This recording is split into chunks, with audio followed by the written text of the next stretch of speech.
Put your hands together for Ronnie Mack.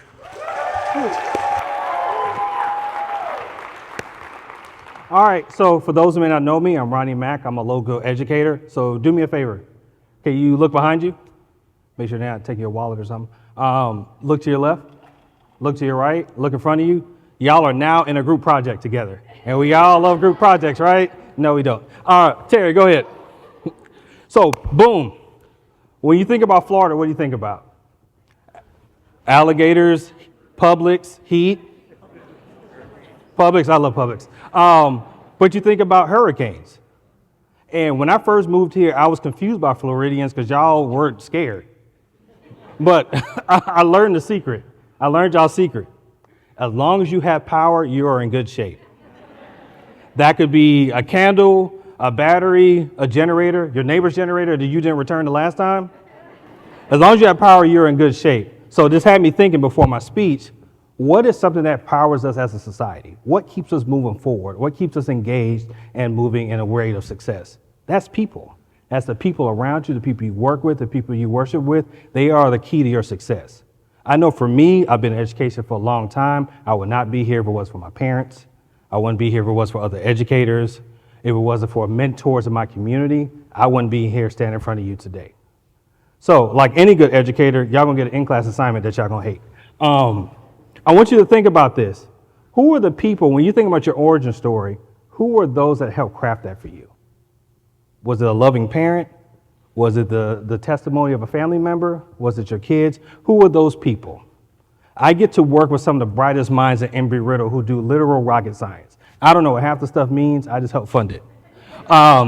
But I get to engage with people from across the world, across disciplines, across nations as they focus on things in space.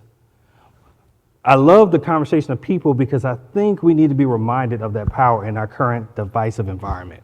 We forget that there are people on the other side of our conversations, other side of our arguments, other side of our discourses. So let me flash back to you to my favorite subject when I started becoming an educator. That was lunch. I hated the rest of school. Lunch I was cool with. I was on first name basis with the lunch lady. I love the people side, the stories and the engagement of teachers. I just didn't like school. So one of the best gifts I got as a senior was a co-op where I could leave early and go work at McDonald's. How many folks worked in fast food eventually?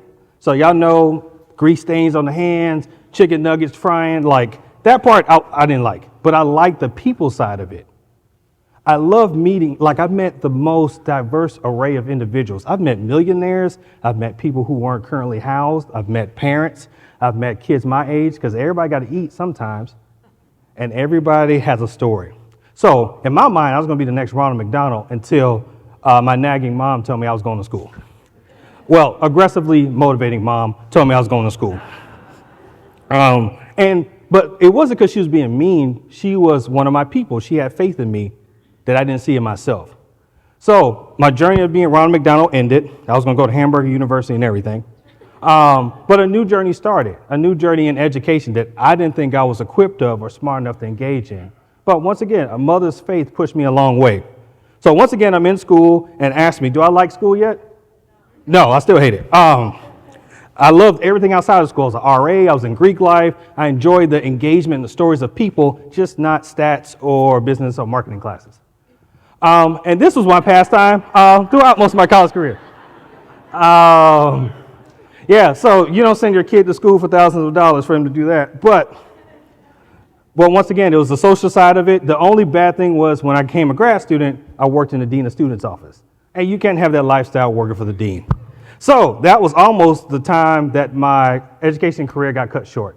I'll never forget this day. It was my mentor who was my person who helped correct me. She told me, Ronnie, I want to fire you, but something in my spirit will not let me do it. Y'all say amen to that. All right. So you fast forward now, thanks to the sacrifice, the faith and the correction of people, I've now mentored dozens of students. I've got my doctorate, my master's. I have been able to work with some of the brightest minds here in this room and in the community because people took a chance. So when we think about people, when we think about the folks in our world, there's people who are engaging us and helping us have faith beyond what we can see.